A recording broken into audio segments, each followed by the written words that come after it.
for our first End Racism Day. Good afternoon. I'm Dan Kuhn. I'm Deputy Commissioner at the South Carolina Human Affairs Commission, and I do want to welcome all of you here today. I want to thank you all for taking out the time of your schedule to be with us.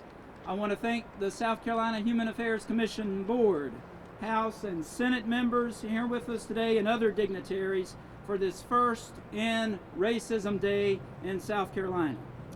I bring you greetings today on behalf of Commissioner Raymond Buxton, also the staff, and as I said earlier, the board of the South Carolina Human Affairs Commission.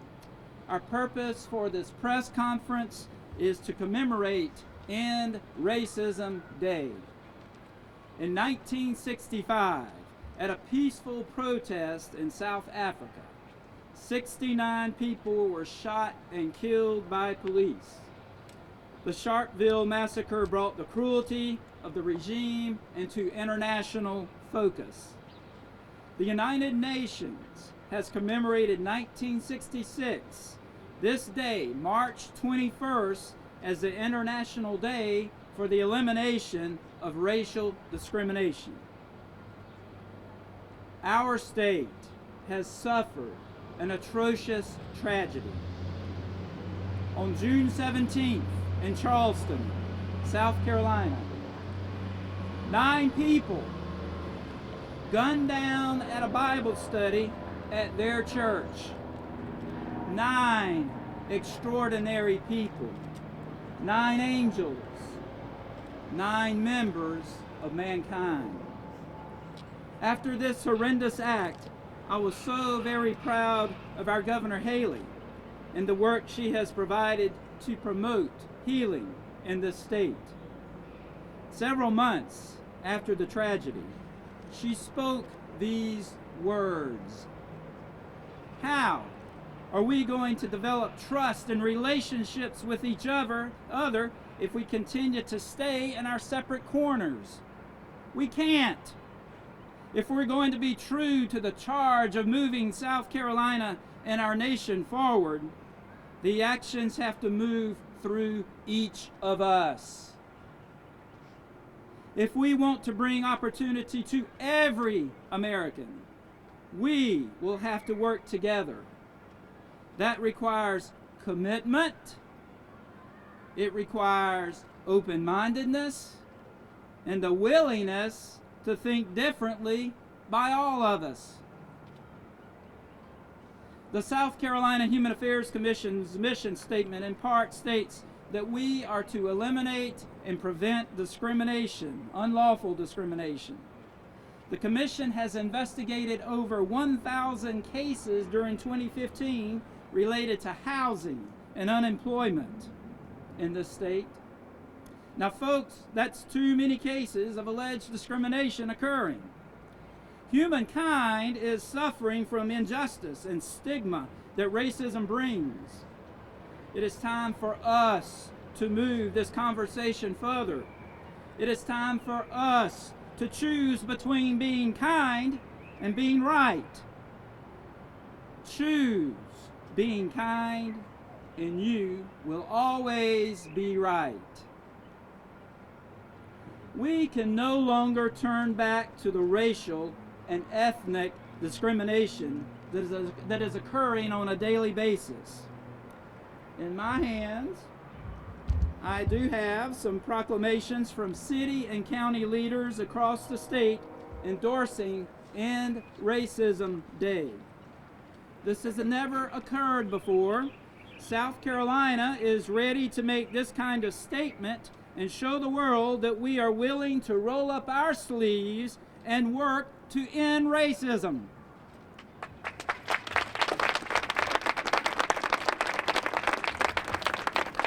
Now, this afternoon, you see before me several state leaders with us on stage, and all of these leaders that you see here are here to champion an end to racism. First, I would like to introduce Senator Katrina Shealy from Lexington County, who will read the proclamation from Governor Haley. Thank you. It's an honor for me to be here with you today and celebrate this great day of End Racism Day in South Carolina, and I would like to share with you the governor's proclamation. Whereas March 21st, 2016 marks the commemoration of End Racism Day, officially observed by the United Nations as the International Day for the Elimination of Racial Discrimination since 1966, and whereas, led by the South Carolina Human Affairs Commission, End Racism Day provides an opportunity to further resolve as we pause to celebrate the diversity of human race rather than allow our dissimilarities to become a reason for racial separation. And whereas, because of a racial hierarchy has never had and will never have a place in the modern and democratic society to which we claim, communities across the Palmetto State are encouraged to rejoice in the differences that make every individual unique and special. And whereas, while End Racism Day alone cannot change the world, it is a step in the right direction that can make a world of difference. Now, therefore, I, Nikki Haley, Governor of the great state of South Carolina, do hereby proclaim March 21st, 2016 as End Racism Day throughout the state, and encourage all South Carolinians to take advantage of this opportunity to celebrate some of humanity's greatest triumphs in the fight against racism, racial discrimination, and intolerance, and reaffirm their commitment to combating racism, whatever its form. Nikki Haley, Governor of the state of South Carolina.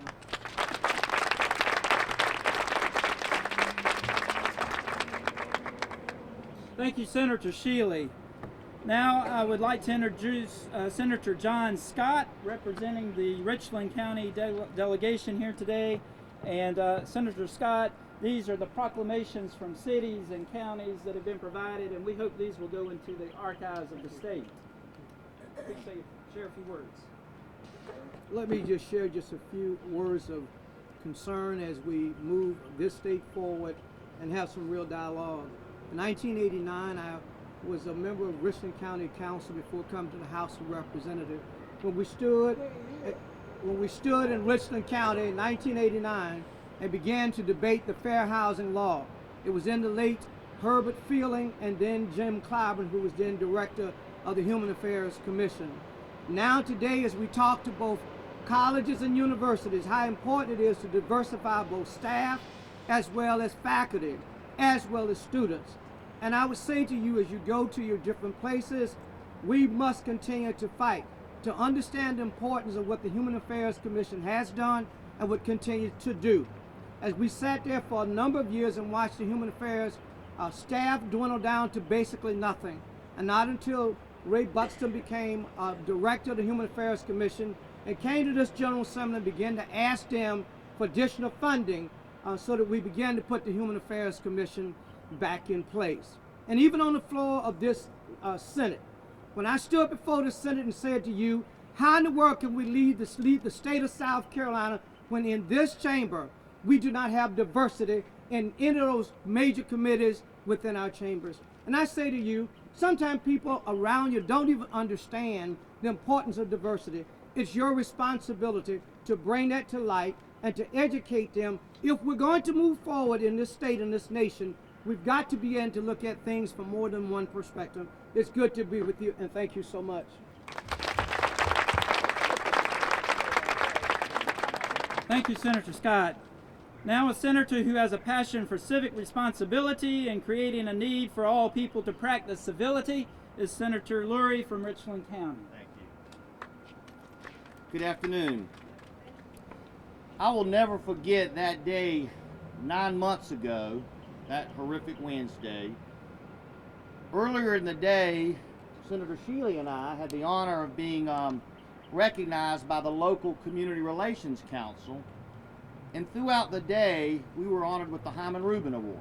And for those of you that have been around a long time, Hyman Rubin was part of a great generation with many people. My father, Isidore Lurie, I.D. Quincy Newman, I.S. Levy Johnson, Mr. Felder, and others to usher in during the 60s and 70s the need for racial tolerance. And that day I had been reflecting all day whether we had come far enough from the 60s and 70s. And it had been bothering me because I know there were great strides made during those decades. And to be honest with you, I think in many cases we've maybe taken some step backwards in recent years.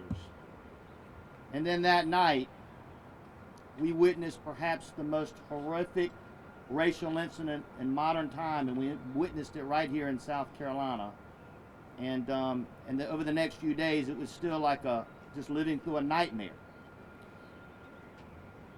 We won't end racism taking down a flag, but it's important that we did.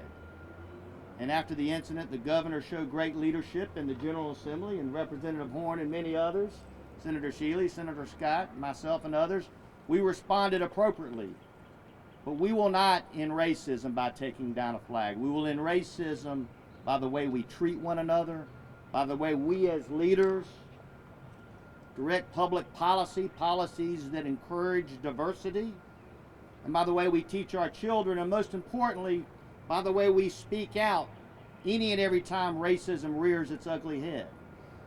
Because when you remain silent, in my opinion, you are just as guilty as the perpetrator.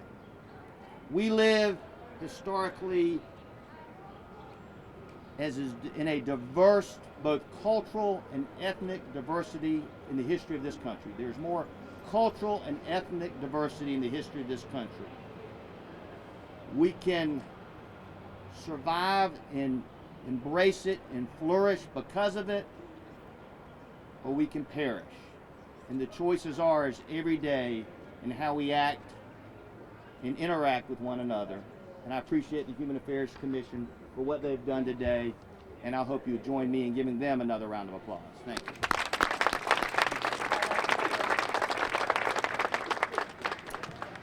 The next legislative leader you will hear from is a House member who has spoken out so passionately about reconciliation of the races, Representative Jenny Horn from Dorchester County. Thank you so much. It is my privilege to be invited here to celebrate diversity, because what we are doing today is celebrating the differences that make America a great nation. I know we've been through a lot, and of course, words matter. And my speech on the House floor regarding the symbol that we could no longer deny was a symbol of hate eventually came down. Where do we go from there? Well, yesterday I had the honor and privilege of worshiping at Mother Emanuel. And let me tell you, I had the privilege of meeting John Lewis, Congressman John Lewis from Georgia. What a man, and what an accomplished civil rights leader. But see, the civil rights movement doesn't just belong to African Americans, it belongs to all Americans. White, Chinese, Spanish, we all have a part to do, and we need to remind each other that it is important for Republicans and Democrats to speak out against hatred and intolerance. And this, ladies and gentlemen, is what makes our country better than any country in the world. We are here because we have liberties, that we all have equal rights under the law, and we need to make sure that when there is